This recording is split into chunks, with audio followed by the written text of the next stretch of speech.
북중러 신냉전 선포 시 주회를 동행한 4대 신고식이라는 의미도 있습니다. 열병식의 신 스틸러를 꼽자면 지금까지는 김주회입니다. 열병식의 신 스틸러, 신을 훔쳤다는 거죠. 이 시진핑 신이 메인 신이 돼야 되는데 이게 김정은이 주회를 데려오는 바람에 주인공 신을 훔쳐갔어요. 김정은이 어제 베이징에 도착했고요. 딸 김주혜가 동행을 했습니다. 후계자를 공식화하려는 외교 행보다라는 분석이 지배적입니다. 자, 어제 조선중앙TV의 보도 장면도 있었죠. 들어보시죠. 조선노동당 총비서이시며 조선민주주의인민공화국 국무위원장이신 경애하는 김정은 동지께서 전국인민 항일전쟁 및 세계 반파시오 전쟁 승리 88 기념 행사에 참석하시기 위하여 9월 1일 전용 열차로 평양을 출발하셨습니다. 김정은 동지의 중화인민공화국 방문에 조선노동당 중앙위원회와 조선민주주의인민공화국 정부의 주요 지도 간부들이 동행하고 있습니다. 북한의 이 리춘희 보도원은 전성훈 비서관님, 늙지도 않고 아프지도 않고 몇 수십 년째 리춘희의 이 방송 동지는 계속하네요. 아마 북한에서 그 김일성 그 3대 세습 그 부자 체제에 네. 가장 그 총애를 받는 일반 북한 서민들 중에 하나가 아닐까 생각합니다. 보도원이죠. 역시나 중요한 뭐, 이 VIP의 행사를 보도했군요. 모든 그 주거라든가 생활이라든가 뭐 건강 이런 것도 다 특급 대우를 받기 때문에 지금 뭐 이렇게 좀 건강한 모습으로 이렇게 활발하게 활동하는 것 같습니다. 전성훈 비서관님도 더 건강해 하시죠.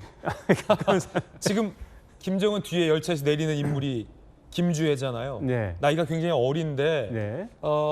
예상을 깨고 이번 방중에 동행을 했다. 이게 어떤 의미입니까? 아직은 이제 뭐 조금 좀 예단을 하기는 이른데 네네. 일단은 조금 후에 진행될 그 열병식 단상에 만약 김주혜가 김정은 옆에 등장한다면 네네. 저거는 이제 대외적으로 내 후계자는 우리 딸 김주혜다라는 걸 선포하는 것이 될 텐데 예. 과연 그 단상에 쓸 수 있을지 모르겠어요. 왜냐하면 거기는 국가 지도자급 원수들만 쓰는 자리이기 때문에 그래서 그 최종적으로 한 시간 후에 벌어질 그 상황을 좀 우리가 좀 지켜봐야 될 것 같습니다. 네. 자, 이영종 센터장님, 네. 김정은의 전용 열차 이름이 태양호잖아요. 지금 사진에 나오는 저게 태양호인데 과거에 비해서 태양호가 끌고 왔던 열차의 이 객차 칸수가 이번에 훨씬 더 많았다고 분석을 하셨어요. 맞습니다. 보통 김정은이 과거에 러시아라든가 중국을 방문하는 경우에 한 14칸에서 17칸 정도로 편성이 됐는데 그런 것까지 다 지금 분석하시는군요. 그렇죠. 이번에는 20칸이 넘습니다. 네. 그리고 김정은 열차가 보통은 노란 띠로 네. 녹색 열차에 노란 띠로 돼 있어서 그걸로 많이 식별을 했는데 김정은이 있는 게 앞에서 10번째 칸이더라고요. 과거에는 김정은이 어디에 탔는지를 모르게 이렇게 편성을 했는데 이번에는 보란 듯이 예. 그 부분만 금장태를 둘렀어요. 10번째 칸은 네. 김정은이 타고 있다. 보란 그렇죠. 듯이 과시하고 있다. 그렇죠. 그리고 거기에다가 대형 금장 마크를 또 국무위원장 엠블럼을 붙여가지고 예. 김정은이 거기에 요즘 빠져 있잖아요. 자기 차에도 붙이고 국무위원장 엠블럼. 네, 노트북 바깥에도 붙이고 심지어 자기가 마시는 컵에도 엠블럼 붙여서 나 북한 국무위원장이 과시하고 있거든요. 근데 그러다 거기만 10번째 칸만 탁. 제가 보기에는 이번에 타격하면 그 어떡해요? 경호 문제라든가 이런 거에 대한 좀 자신감이 있었던 것 같아요. 아. 이 정도는 뭐 우리가 그 중국 측에서 또 러시아 측에서 철저하게 보안을 유지하고 경호를 하고 있다는 이런 점을 좀 의식한 것 같습니다. 그렇군요. 10번째 칸에 탄 김정은. 네. 평소보다 전용 열차 칸이 늘었다. 그 말은 이번에 이 김정은을 수행하는 인원이 예전보다 훨씬 더 늘었다. 이런 의미입니까? 맞습니다. 행사 자체는 사실 다자 외교기 때문에 김정은이 뭐 여러 차례 정상회담을 하거나 이런 게 아니기 때문에 단출해질 수도 있고 실제로 북한이 주요 간부를 수행하고 있다. 주요 간부가 수행하고 있다. 이래서 과거보다 군부 인사들도 좀 줄어들고 이러지 않았느냐 이렇게 생각을 했는데 훨씬 늘어난 거 보면 제가 보기에는 아마 그 김여정의 어떤 그 스타일이라든가 메이크업이라든가 또 여러 가지 보좌를 하는 이런 라인들 김여정도 방 한 칸은 있어야 될 거 아닙니까? 열차 네네. 칸에 별도로. 그런 것들을 위해 가지고 아마 열차 칸을 늘린 걸로 이렇게 추정이 됩니다. 자, 지금 이 중국天安门 광장, 이게 발음 나는 대로 하니까 좀 어색한데 천안문 광장이죠. 광장의 모습이 보입니다. 저 입구로 이제 시진핑 주석과 펑리위원 여사가 먼저 입장을 한 이후에 이번 이 중국 열병식에 참석을 하는 중국과 가까운 각국 정상들이 이 입구를 통해서 이 레드 카펫을 밟으면서 시진핑 주석 내외와 인사를 하는 이 환영의 순서가 시작될 걸로 보입니다. 자, 지금 화면에 잡히고 있는데요. 김영주 의원님, 사실은 이 서방 국가 정상들은 오늘 중국의 이 전승절 행사에 참석하지 않았어요. 네. 지금 이제 들어오는 분들이 이제 실제로 외국 주민인데 아마 제가 보기에 북한 러시아 대사 같습니다. 지금 이분은. 네. 그런 해외 대사들, 기빈들이 먼저 들어오고 아마 캄보디아를 비롯해서 실제로 중국하고 견고한 그 우정을 가꾸는 네. 그런 나라들이 참석할 것으로 보고 지금 현재는 아직까지 저 자리에서 시진핑 주석이 나오고 있는 그런 상황은 아닌 것 같습니다. 그렇군요. 이제 뭐 대사급들의 네네. 인사들이 차례차례 이제 입장을 하고 나서 정상급들의 인사가 네. 이제 시 주석과 함께 인사를 나누고 또 사진을 찍고 네네. 뭐 그런 모습과 순서가 네. 되겠군요. 그래서 러시아 기빈들이 먼저 들어오는 모습으로 보여집니다. 네. 다른 중앙아시아 국가의 지도자들이나 공관장들이 들어오는 것 같습니다. 자, 그렇다면 이제 우리나라에서는 우원식 국회의장이 이번 이 전승절 행사에 참석을 했거든요. 그럼 우원식 의장도 곧 있으면 입장을 하겠군요. 뭐 입장을 할 수 있습니다. 그런데 이제 어쨌든 국가 수반이 그 참석한 나라와 우원식 의장이 우리나라를 대표한다 하더라도 아마 순서상으로는 앞에 오기는 좀 쉽지 않아 보입니다. 의전서열상 네. 말씀이시죠. 예. 일단 26개국가 원수급들 또 네. 지도자급들이 이제 등장을 해야 되는데요. 네네. 그 이후에 아마 우리 우원식 의장 등장하게 네. 될 것 같습니다. 그렇군요. 10여 년 전에는 이제 박근혜 전 대통령이 참석을 했었기 때문에 그때도 사실은 이 천안문 광장의 입구를 통해서 박근혜 전 대통령이 당시 시진핑 주석과 또 펑리위원 여사와 인사를 나누는 모습도 저희 채널에서 생중계로 전해드린 적이 있었어요. 네. 그렇습니다. 그때는 어쨌든 당당히 정말로 중국이 원했던 VIP 중에 VIP가 박근혜 전 대통령이었기 때문에 특별한 의미들을 갖고 있었죠. 그러나 이번에는 아마 이재명 대통령이 이번에 미국 가셔서 굉장히 미국과의 관계를 돈독히 하는 집중을 했기 때문에 아무래도 북중러가 같이 있기 때문에 특히 김정은이 오기 때문에 우리나라에 대한 배려를 많이 하기는 어렵다. 저는 그렇게 보여집니다. 네. 자, 파키스탄 총리도 앞서 이제 들어가는 모습도 포착이 됐습니다. 이번 이 전승절에서 저희가 첫 소식으로 전해드리고 있는 것은 앞서 이제 김주애를 동행한 김정은의 어떤 외교적 선택인데 황태희 교수님께서는 또 통일부에서 북한 관련된 연구를 직접 진행하셨기 때문에 북한의 4대 세습이 사실은 굉장히 쉽지만은 않은 과제로 우리 정부는 분석하고 있는 걸 알고 있는데 황 교수님께서는 어떻게 보십니까? 이번에 사실 김주애를 이제 동행해서 이제 스포트라이트를 사실 받지 않았습니까? 이게 전승절의 전체적인 의미를 퇴색할 수도 있을 만큼 사실 외신에서도 많은 보도가 있었습니다.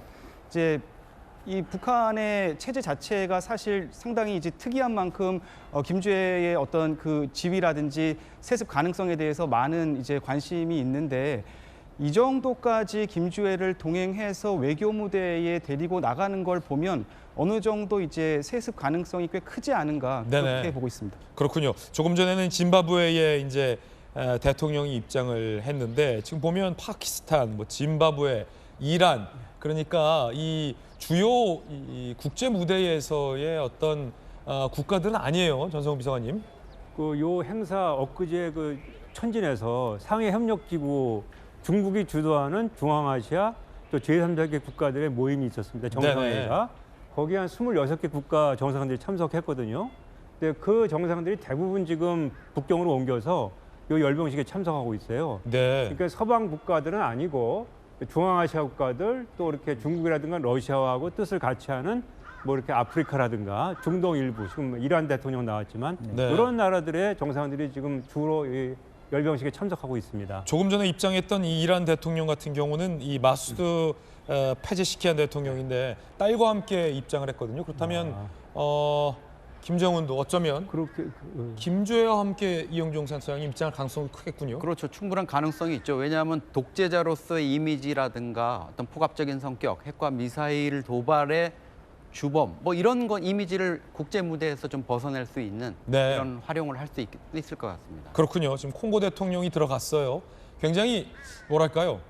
천천히 입장을 하는데 이것도 어떤 규범이 좀 있는 겁니까? 관행적인 속도가 있나요? 전성훈 비서관님. 이제 제가 생각하기에 우리가 이제 화면에는 안 보이는데 저 끝에서 아마 시진핑 주석하고 평양 여사가 마주하고 악수하고 해서 이제 단상에 올릴 거거든요. 옛날에도 네네. 과거에도 이제 그랬죠. 10년 전에도 박근혜 대통령 가실 때도 이제 두 분이 이제 마주하고 인사하고 이렇게 이제 옮겨가고 했듯이. 네네. 화면은 안 잡히지만 그런 이제 절차에 따라서 그러니까 순서가 계속 이제 이어지니까 그 속도를 맞춰가지고 이제 차분하게 이제 입장을 하는 것 같습니다. 네. 자, 콩고 대통령에 이어서 캄보디아 국왕도 앞서 이제 입장하는 모습을 전해드리고 있습니다. 서방 국가 정상들은 이번 이 중국의 전승절 행사에 참석하지 않는 이유는 뭐라고 볼 수 있겠습니까, 황 교수님?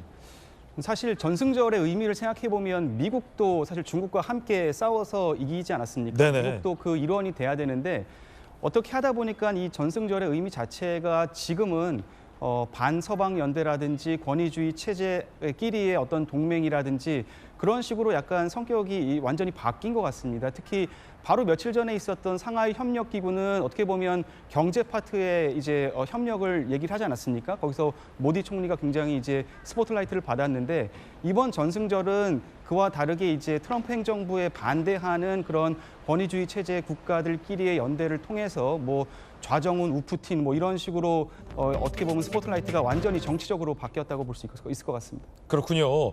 자, 베트남 국가주석 렁껑 주석도 입장하고 있는 모습이 지금 중국 현지 생방송을 통해서 저희 돈식구쇼에서 보도해드리고 있습니다.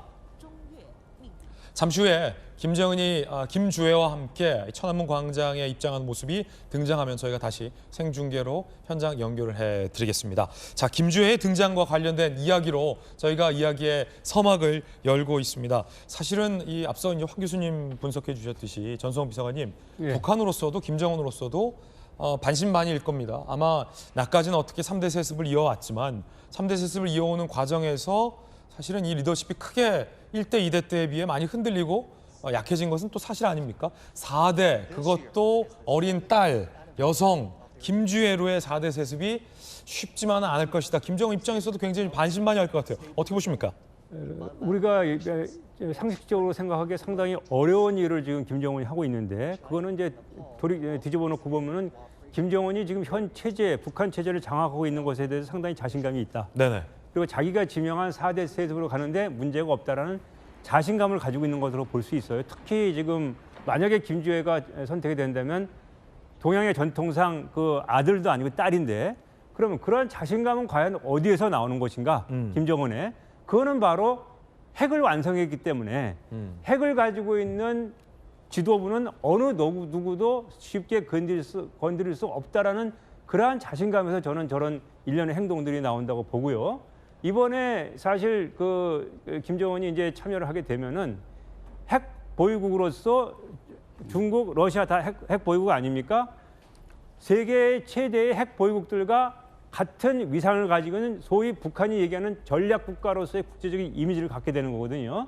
그런 모든 일련의 행보가 바로 김정은이 지금 가지고 있는 핵에서 모든 것이 지금 핵에서 모든 것이 나오고 있다. 저는 그렇게 보고 있습니다. 앞서 이영종 센터장님 분석하셨듯이 예전에는 이제 김정은이 어디에 탔는지 전용 열차의 칸을 굉장히 모호하게 해놨는데 이제는 국무위원장 엠블럼까지 과시하면서 공개 행보를 하는 것도 그러한 핵을 기반으로 한 자신감이다. 이렇게 봐도 되겠군요. 핵을 가지고 있는 지도자는 함부로 건드릴 수 없다는 것을 누구보다도 김정은이 잘 알고 있습니다. 네, 결국은 김정은은 그 핵까지 김주애에게 물려줘야 완전한 이 4대 세습으로의 의미가 완성이 될 텐데 과연 어떻게 연결이 될지도 좀 궁금해 보입니다. 아직 김정은과 김주애의 모습은 잡히지 않고 있습니다.